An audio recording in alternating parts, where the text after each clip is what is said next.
चलिए आगे बढ़ते हैं। दिल्ली से एक खबर बताते हैं जहां ईडी के समन पर हाजिर नहीं होंगे मुख्यमंत्री केजरीवाल। जी हां, ईडी के समन पर मुख्यमंत्री केजरीवाल हाजिर नहीं होंगे।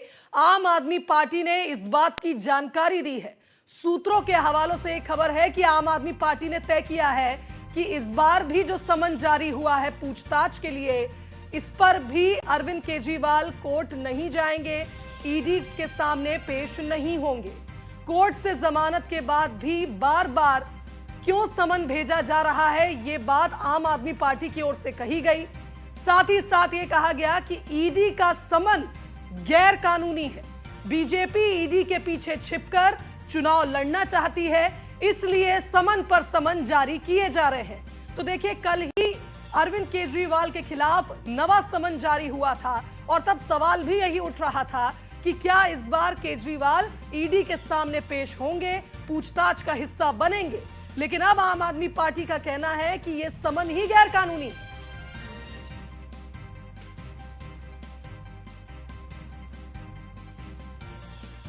चलिए, हमारे संवाददाता पीयूष तिवारी हमारे साथ लगातार लाइव बने हुए हैं। एक बार फिर उनका रुख कर लेते हैं। पीयूष, कल ही हम इस विषय पर जब बात कर रहे थे, जब समन जारी हुआ था, तो सवाल यही था कि क्या इस बार केजरीवाल जाएंगे, क्योंकि लगातार वो कह रहे हैं हमारी कोई गलती नहीं है। तो अगर गलती नहीं है तो जब समन जारी होता है तो ये पूछताछ से क्यों बचते नजर आते हैं? देखिए, पहले दिल्ली के मुख्यमंत्री अरविंद केजरीवाल को कोई ये पहला समन नहीं भेजा गया है। आपने देखा होगा कि किस तरीके से एक के बाद एक कई समन, करीब 9 समन दिल्ली के मुख्यमंत्री अरविंद केजरीवाल को भेजा जा चुका है।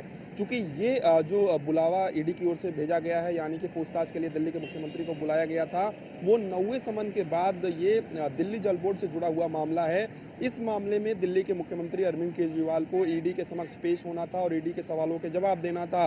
और आपने देखा कि 8 समन जब भेजे गए थे, तब किस तरीके से दिल्ली के मुख्यमंत्री कभी विधानसभा सत्र का हवाला देकर, कभी इन पूरे समन को गैरकानूनी बताकर और संवैधानिक बताकर तमाम तरीके की बातें आम आदमी पार्टी की ओर से कही गई कि भारतीय जनता पार्टी अपनी मशीनरी का दुरुपयोग कर रही है और ईडी सीबीआई का दुरुपयोग कर रही है। आखिरकार ईडी को 8वें समन के बाद जब दिल्ली के मुख्यमंत्री अरविंद केजरीवाल ईडी के समक्ष पेश नहीं होते हैं, तो आखिरकार ईडी को दिल्ली के कोर्ट का दरवाजा खटखटाना पड़ता है। और जब कोर्ट की ओर से सख्ती बरती जाती है, तो दिल्ली के मुख्यमंत्री अरविंद केजरीवाल को बाकायदा फिजिकल रूप से, यानी कि व्यक्तिगत रूप से दिल्ली का राउज रेवेन्यू कोर्ट में पेश होना पड़ता है। हालांकि जिस तरीके से थोड़ी बहुत राहत अरविंद केजरीवाल को जरूर मिली थी, हालांकि ये जो राहत है वो ईडी के द्वारा लगातार समन भेजे जाने के बावजूद, जब दिल्ली के मुख्यमंत्री अरविंद केजरीवाल पेश नहीं हुए थे, उस मामले में अरविंद केजरीवाल को राहत मिली थी। ऐसा नहीं है कि और जो चीजें इन पर चल रही है और जो मामले चल रहे हैं उसको लेकर इनको जमानत मिली हो। तो ऐसे में शराब नीति से जुड़े हुए मामले की बात करें, दिल्ली जल बोर्ड से जुड़े हुए मामले की बात करें, इसमें लगातार जो ईडी है वो पूछताछ करना चाहती है।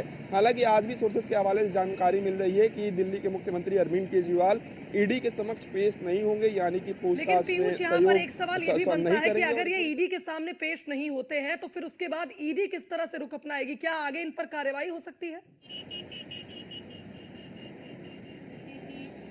देखिए, सबसे बड़ी बात है कि ईडी के पास कई विकल्प है, लेकिन ईडी संभवतः अगर दिल्ली के मुख्यमंत्री अरविंद केजरीवाल ईडी के समक्ष पेश नहीं होते हैं, तो एक बार फिर से ईडी जो है वो कोर्ट का दरवाजा खटखटा सकती है और कोर्ट से कह सकती है कि हम कोर्ट तक आए थे और हमने बताया था कि ईडी के समक्ष वो पेश नहीं हो रहे हैं, यानी कि हमारे समक्ष वो पेश नहीं हो रहे हैं, पूछताछ में हिस्सा नहीं ले रहे हैं, जांच में सहयोग नहीं कर रहे हैं। तो संभवतः अब पूरा मामला जब कोर्ट में जाएगा, तब कोर्ट को क्या कुछ दिल्ली के मुख्यमंत्री अरविंद केजरीवाल जवाब देते हैं, ये देखने वाली बात होगी। लेकिन एक बात स्पष्ट है कि जिस तरीके से भारतीय जनता पार्टी के तमाम नेता दावा कर रहे हैं कि अगर दिल्ली के मुख्यमंत्री पाक साफ है, तो जांच में वो सहयोग क्यों नहीं कर रहे हैं। इसके साथ ही कई बीजेपी के नेताओं का ये भी मानना है कि अरविंद केजरीवाल की भूमिका है और कहीं ना कहीं वो इस पूरे मामले में जेल भी जा सकते हैं। तो तमाम तरीके के आरोप बीजेपी की ओर से लगाए जा रहे हैं। लेकिन सबसे बड़ी बात है कि जिस अरविंद केजरीवाल ने अपनी राजनीति ही आम आदमी की तरह शुरू किया और उस दौर में उन्होंने कहा कि मैं एक आम आदमी हूं, आखिरकार जब ईडी पूछताछ के लिए बुलाती है तो वो